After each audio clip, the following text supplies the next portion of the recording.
Pernahkah Anda merasa sudah berusaha habis-habisan? Maksud Ya, saya, bekerja sangat keras gitu kan. benar. Anda menahan diri dari drama di kantor yang menguras emosi, Anda bekerja lembur berhari-hari demi sebuah proyek krusial. Atau Anda bersabar menghadapi masalah keluarga yang rasanya tidak berujung. Tepat sekali. Anda melakukan semuanya dengan benar, tapi di penghujung hari Anda tetap merasa kewalahan. Mm-mm. Anda berbaring di tempat tidur, menatap langit-langit kamar pada pukul 2 pagi, jantung berdebar, napas terasa pendek, dan pikiran Anda terus berputar memikirkan kemungkinan terburuk untuk esok hari. Itu siklus yang melelahkan. Sangat melelahkan. Jika Anda pernah atau mungkin sedang berada di posisi itu saat ini, tarik nafas dalam-dalam. Anda sama sekali tidak sendirian. Dan yang seringkali membuat kita frustrasi adalah justru di saat kita merasa paling lelah, setelah berjuang keras, itulah mental kita terasa paling rapuh. Iya kan? Kita hidup di era di mana kita didorong untuk terus berlari, tapi jarang dibekali dengan perisai psikologis yang tepat. Nah, kalau kita melihat catatan sejarah atau literatur spiritual, ada dua kata yang sering sekali dilontarkan sebagai solusi standar. Sabar dan tawakal. Betul, sabar dan tawakal. Masalahnya, bagi manusia modern, dua kata ini sering terdengar seperti klise. Kayak nasihat kosong gitu ya. Iya, kayak nasihat kosong untuk sekedar pasrah ketika kita sudah kehabisan akal. Itu dia titik masalahnya. Kita sering mendengar kata itu, tapi kita kehilangan esensi praktisnya. Dan itulah yang akan menjadi misi kita dalam sesi penelusuran mendalam kita kali ini. Mm-mm. Kita telah mengumpulkan dan membedah sumber teks asli dari Al-Quran untuk melihat secara spesifik bagaimana sebenarnya diksi sabar dan tawakal ini digunakan. Bukan sebagai dogma yang buta ya. Bukan. Melainkan sebagai dua instrumen psikologis yang sangat revolusioner. Jadi, mari kita urai hal ini. Kalau kita lepaskan dulu semua asumsi kita, apa sebenarnya definisi inti dari dua konsep ini berdasarkan teks sumbernya? Oke, kalau kita membedah teksnya secara fundamental, sabar dan tawakal sama sekali bukan bentuk kepasrahan yang pasif. Keduanya aktif. Sangat aktif. Keduanya adalah dua pilar keimanan yang bekerja secara aktif, tapi dengan orientasi yang benar-benar berbeda. Sederhananya gini, sabar itu berfokus pada ketahanan internal manusia. Ketahanan internal. Ya, ini adalah tentang bagaimana kita menahan beban. Sementara itu, tawakal berfokus pada penyerahan eksternal. Penyerahan hasil akhirnya. Tekan. Ini adalah seni melepaskan hasil akhirnya kepada Yang Maha Kuasa. Keduanya harus bekerja secara simultan agar struktur mental kita tidak ambruk. Berarti kalau kita coba visualisasikan nih, bayangkan Anda sedang melakukan pendakian ke puncak gunung yang sangat terjal di tengah cuaca yang buruk. Sabar, dalam konteks ini, adalah otot-otot betis Anda yang terbakar, tapi tetap memaksa untuk melangkah. Betul sekali. Sabar adalah stamina paru-paru Anda saat menahan udara tipis yang dingin dan ketahanan mental Anda untuk terus menggendong ransel seberat 20 kg tanpa memutuskan untuk berbalik arah. Itu wilayah internal Anda. Lalu tawakalnya di mana? Nah, tawakalnya adalah kepercayaan mutlak Anda kepada Sang Pemandu Jalan dan kompas yang Anda ikuti. Anda percaya bahwa rute yang sedang Anda lewati ini tidak peduli seberapa menakutkan jurang di sebelah kanan atau kiri Anda, pada akhirnya akan membawa Anda ke puncak. Jadi kita memfokuskan energi kita pada langkah kaki kita sendiri. Iya, karena itu porsi Anda. Anda memfokuskan seluruh energi di situ, dan Anda menyerahkan arah serta jaminan keselamatan sepenuhnya pada Sang Pemandu. Tapi tunggu dulu, secara natur ego manusia kan selalu gatal ingin mengambil alih kompas itu kan? Selalu. Saat kita merasa udah capek mendaki, kita mulai nggak percaya pada prosesnya, kita ingin mengontrol semuanya sendiri. Bukankah di titik itulah kecemasan mulai mengambil alih? Betul, betul sekali. Itulah sebabnya teks sumber yang kita pelajari menempatkan sabar dan tawakal sebagai paket yang tidak terpisahkan. Harus jalan berdua. Harus. Ketika ego Anda mencoba mengambil alih hal-hal yang berada di luar kendali Anda, seperti cuaca di gunung tersebut, atau hasil akhir dari sebuah usaha, energi Anda akan habis terkuras untuk mencemaskan hal yang sia-sia. Dan disitulah fungsi tawakal masuk. Ya, untuk memotong kecemasan tersebut. Namun sebelum kita bisa melepaskan hasil, kita harus punya ketahanan dulu. Mari kita bedah lebih dalam tentang spektrum sabar ini. Oke, karena selama ini kan pemahaman awam kita tentang sabar itu seolah-olah cuma duduk diam di ruang tunggu saat sedang tertimpa musibah. Kayak, ya sudah, mau gimana lagi, sabar saja. Itu miskonsepsi yang sangat umum. Apakah teks aslinya benar-benar menyeratkan kepasifan seperti itu? Justru sebaliknya, sabar dalam teks aslinya sangat proaktif. Coba kita lihat salah satu teks yang paling fundamental mengenai ini, yaitu Surah Al-Baqarah ayat 153.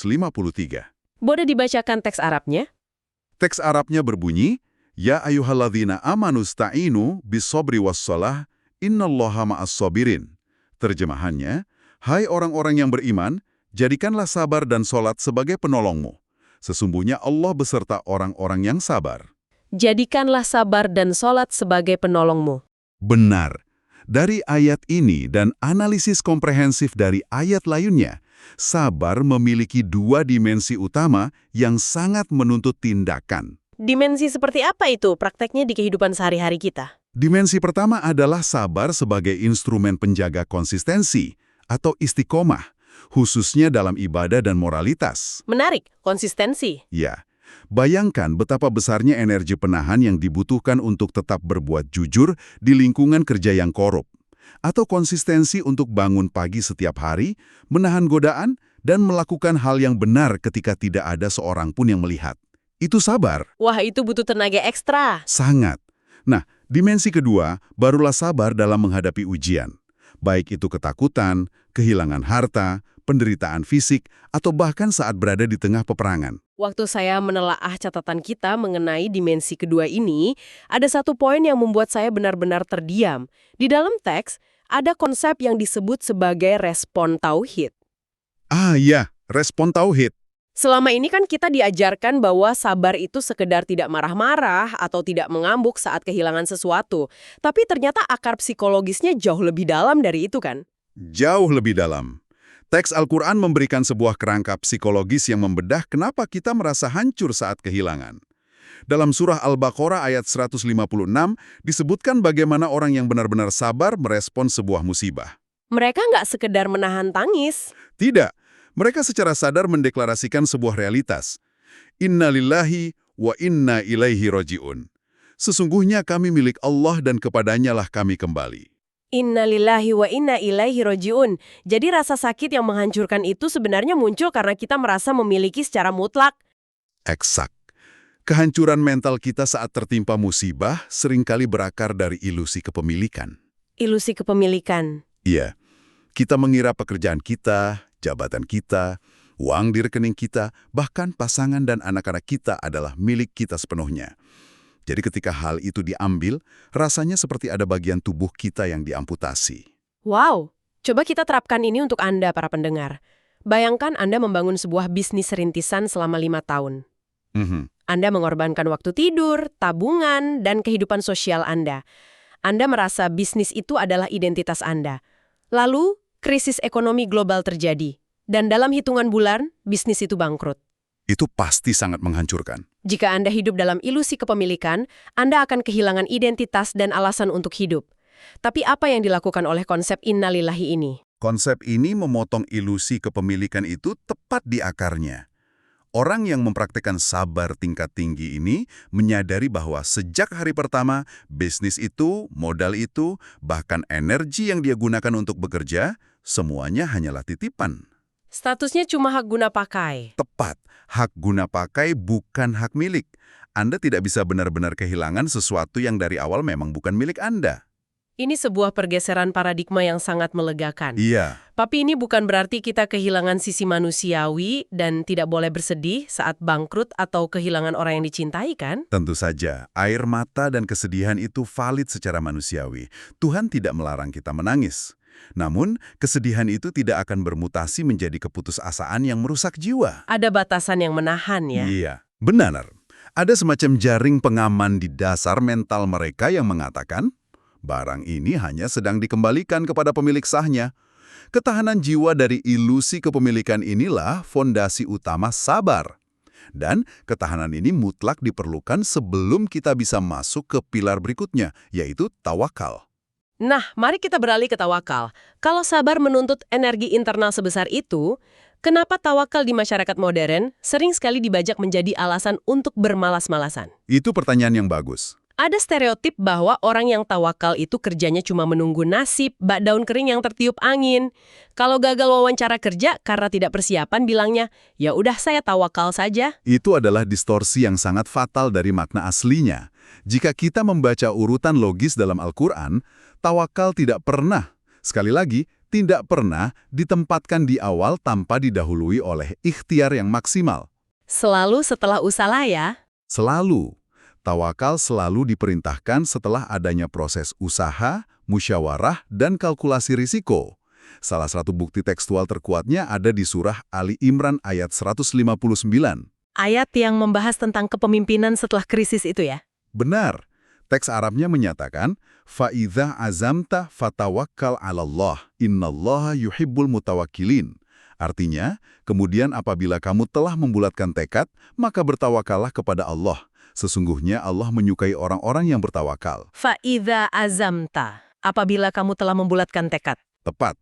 Konteks ayat ini turun justru setelah momen peperangan dan krisis besar. Tuhan memerintahkan pemimpin untuk memaafkan, memohonkan ampun, dan bermusyawarah mencari solusi. Jadi ada proses brainstorming, ada pengumpulan data, ada diskusi panjang. Tunggu, ini sangat relevan untuk konteks manajerial modern. Berarti kalau ditarik ke kehidupan nyata, sebelum tawakal itu ada proses azam atau kebulatan tekad. Tepat. Azam itu adalah titik di mana Anda telah menimbang semua opsi dan mengambil keputusan strategis berdasarkan kapasitas manusiawi Anda. Oke. Setelah semua pekerjaan analitik dan fisik itu selesai, barulah muncul perintah fatawakal. Maka bertawakallah. Tapi prakteknya kan tidak semudah itu di lapangan. Secara ego, kalau saya sudah riset pasar berbulan-bulan, lembur menyiapkan presentasi, dan mempresentasikan produk saya di depan investor besar, ego saya pasti menuntut agar investor itu bilang iya. Wajar dong kalau saya menuntut hasilnya sukses karena saya sudah bekerja keras. Gimana caranya mematikan ego yang menuntut hasil itu? Itulah ujian sesungguhnya dari tawakal. Ego manusia memang diprogram untuk ingin mengontrol output. Kita selalu berpikir, usaha A ditambah usaha B itu harus menghasilkan C. Iya kan? 1 tambah 1 sama dengan 2? Betul. Tapi ketika hasilnya ternyata D, kita stres. Kita marah pada keadaan. Nah, tawakal hadir justru untuk menyelamatkan akal sehat Anda di titik tersebut. Menyelamatkan akal sehat. Ya, tawakal adalah pengakuan sadar bahwa sehebat apapun usaha Anda tidak memiliki kekuasaan atas banyak variabel tak terduga di alam semesta ini. Jadi tawakal itu adalah titik di mana kita berkata pada diri sendiri, saya sudah melakukan riset mendalam, saya sudah berlatih presentasi puluhan kali, saya sudah memberikan yang terbaik dari sisi saya, sekarang saya lepaskan kendali atas hasil akhirnya kepada zat yang mengendalikan seluruh variabel. Tepat sekali. Ini sebenarnya mekanisme perlindungan diri yang luar biasa elegan. Sangat elegan. Anda memutus siklus kecemasan. Anda membiarkan Tuhan mengambil alih porsinya, sementara Anda berdamai dengan porsi Anda.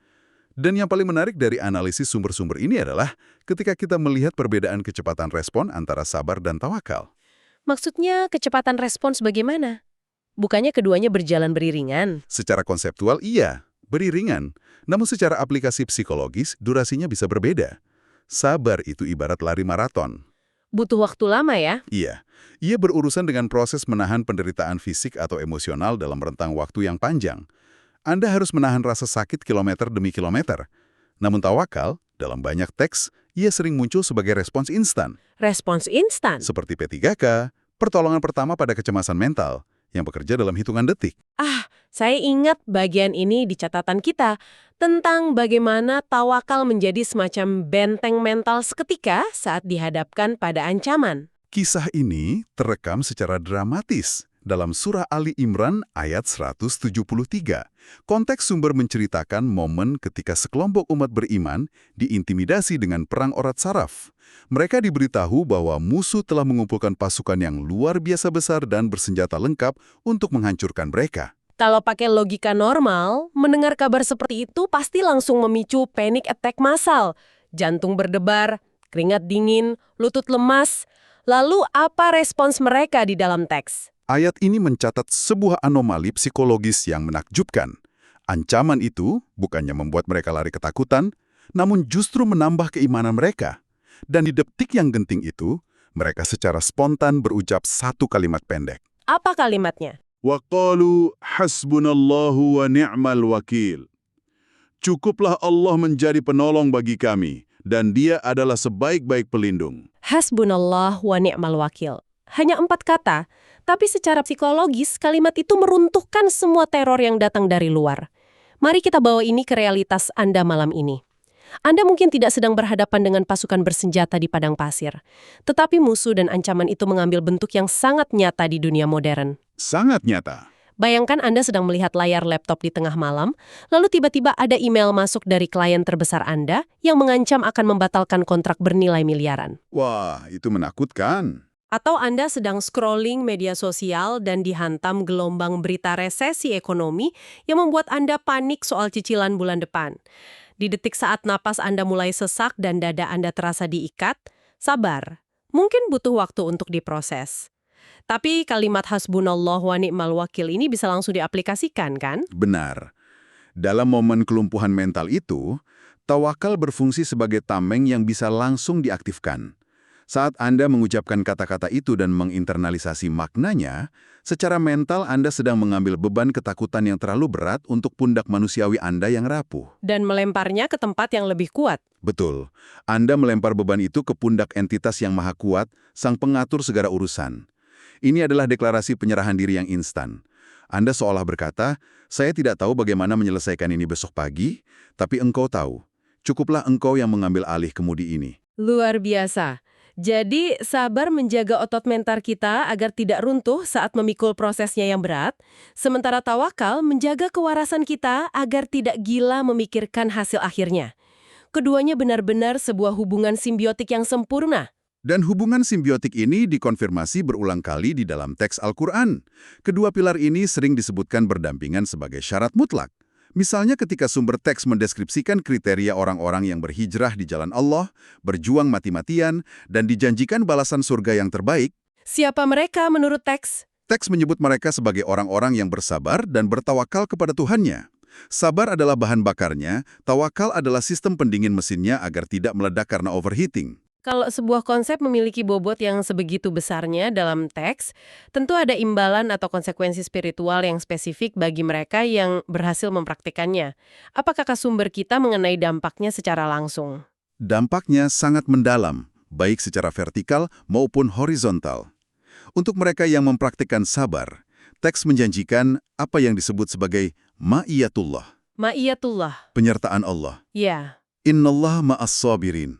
Sesungguhnya Allah berserta orang-orang yang sabar. Ini bukan sekedar metafora puitis. Ini berarti Allah mendampingi, menguatkan, dan hadir secara personal dalam setiap inci penderitaan mereka. Dukungan moral yang absolut ya. Bayangkan dukungan moral tanpa batas yang Anda rasakan ketika Anda tahu secara pasti bahwa pencipta alam semesta ini berdiri tepat di sebelah Anda saat Anda sedang menangis menahan sakitnya ujian hidup. Anda tidak pernah sendirian. Lalu bagaimana dengan tawakal? Apa konsekuensi spiritual dari melepaskan kendali itu? Tawakal mendatangkan sesuatu yang mungkin adalah pencapaian tertinggi bagi seorang hamba, yaitu cinta dari Sang Pencipta. Seperti yang ditegaskan di akhir ayat Ali Imran 159 yang kita bahas tadi, sesungguhnya Allah menyukai orang-orang yang bertawakal. Allah mencintai mereka. Selain cinta, ada jaminan kepastian. Teks lain menyebutkan bahwa barang siapa yang bertawakal kepada Allah, niscaya Allah akan mencukupkan keperluannya. Jika saya harus merangkum seluruh sintesis dari penelusuran dokumen dan ayat-ayat ini ke dalam satu kalimat utama, bentuknya akan seperti ini. Silahkan. Sabar adalah proses penguatan jiwa agar tidak hancur oleh keadaan. Sedangkan tawakal adalah proses pembebasan jiwa dari jeratan kecemasan. Sabar agar tidak hancur oleh keadaan. Tawakal untuk membebaskan jiwa dari kecemasan. Silahkan simpan dan garis bawahi kesimpulan itu di kepala Anda. Pasti akan sangat berguna. Lalu, apa arti dari semua penelusuran mendalam terhadap sumber-sumber ini bagi kehidupan Anda hari ini? Di dunia modern, Anda diwajibkan untuk berkompetisi, berinovasi, dan menyelesaikan masalah yang datang silih berganti. Anda mutlak membutuhkan sabar. Sangat butuh. Anda butuh otot mental dan stamina untuk terus melangkah walau keadaan tidak memihak Anda untuk menahan ilusi bahwa Anda menguasai dunia ini. Namun, ketika laptop sudah dimatikan dan hari sudah berganti malam, Anda sangat butuh tawakal. Betul sekali. Anda butuh kebesaran hati untuk melepaskan kendali agar Anda bisa memejamkan mata dan tidur lelap dengan keyakinan penuh bahwa tujuan akhir Anda diurus oleh zat yang tidak pernah tidur. Sebagai penutup dari analisis kita hari ini, saya ingin meninggalkan satu pemikiran provokatif dari teks sumber kita untuk Anda renungkan lebih lanjut. Apa itu? Di dalam teks, ditegaskan bahwa setan tidak memiliki kekuasaan atau otoritas atas orang-orang yang beriman dan bertawakal kepada Tuhannya. Kita tahu bahwa gangguan utama setan beroperasi melalui bisikan kecemasan, ketakutan akan kemiskinan, dan keraguan akan masa depan. Benar, kecemasan adalah senjatanya. Jika tawakal adalah kunci yang memberikan perlindungan mutlak dari bisikan kecemasan tersebut, ini memunculkan sebuah pertanyaan reflektif yang keras bagi kita manusia modern. Silakan. Apakah tingginya tingkat stres kronis, serangan panik tiap malam, dan siklus overthinking yang melumpuhkan kita saat ini sebenarnya terjadi bukan karena kita kurang cerdas atau kurang keras berusaha, melainkan karena diam-diam kita terlalu arogan? Arogan bagaimana maksudnya? Apakah kita terlalu egois memeluk erat hasil akhir yang sebenarnya bukan wilayah kekuasaan kita, dan kita menolak untuk bertawakal? Sebuah pertanyaan yang menuntut kita untuk jujur pada diri sendiri. Kadang-kadang, penawar untuk kecemasan terbesar kita bukanlah dengan mencoba memegang kemudi lebih erat, tapi justru dengan belajar seni untuk melepaskannya. Terima kasih telah menemani kami dalam sesi penelusuran mendalam kita kali ini. Semoga bermanfaat. Kami harap Anda mendapatkan perspektif baru yang bisa menjadi tameng mental Anda esok hari. Teruslah bertanya, beranikan diri untuk mengurai masalah Anda, dan tentu saja, teruslah belajar. Sampai jumpa di penelusuran kita berikutnya.